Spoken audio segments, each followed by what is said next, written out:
how is it if you're actually going to go out and collect information? Should you approach a household? And this is a question that we actually got from one of our colleagues in the field who asked, when conducting a survey during the pandemic, do you think we need to mention anything about COVID-19 in our recruitment text? Something to acknowledge that, it's kind of weird to ask people to do a survey amidst a pandemic. Having never fielded a regular survey during a pandemic, I'll admit I'm stumped.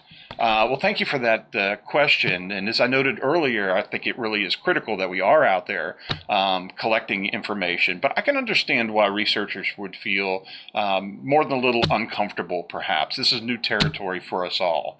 And while there really is no best practice per se, obviously, luckily because we don't have pandemics all that often, we have a large body of knowledge that we can draw upon. So my advice would be to kind of look, as we always do, at the nature of the questionnaire itself. If the nature of the questions and the topics really are not dealing at all with the pandemic, I think it's probably okay to go ahead with our standard types of introduction and have kind of the key elements that we typically would expect in an introduction, such as the purpose of the call, nature of the questions, the length of the survey, as well as perhaps who the sponsor is and/or who is actually doing the collection of the data.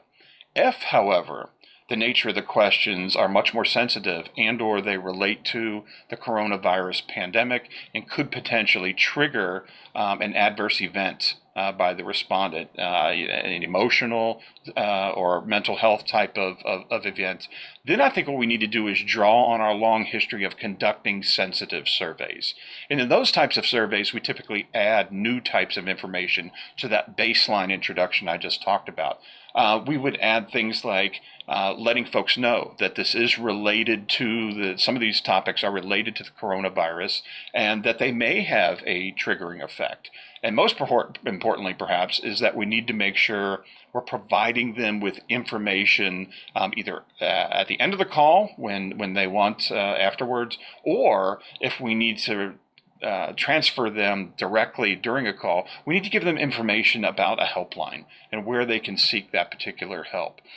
Recently, we've conducted a number of telephone studies that have had to do with the coronavirus, and I can give you just an example of some of the text that we added to our standard introduction to give you an idea of what we've done. What we did was, after the initial introduction, given the circumstances related to the coronavirus or COVID-19, we recognize that this is a time of great difficulty for everyone. We also realize that some of the survey questions may increase feelings of unease. If you experience emotional distress while completing the survey, we encourage you to contact, and we would insert the name and the telephone number of the appropriate agency.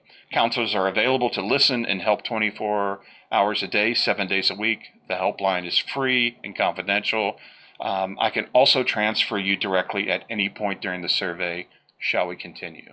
So that's just one example.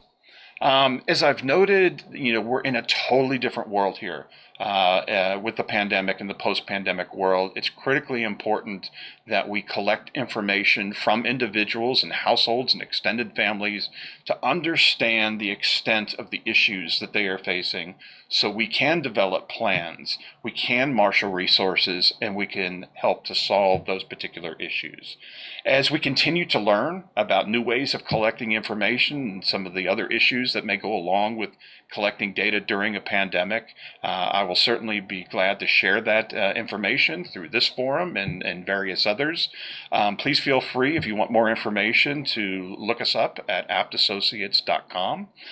You can also follow me on Twitter at mlink01. That's MLINK01. I want to thank you all for taking some time out today to listen, and you all be safe out there. Thank you.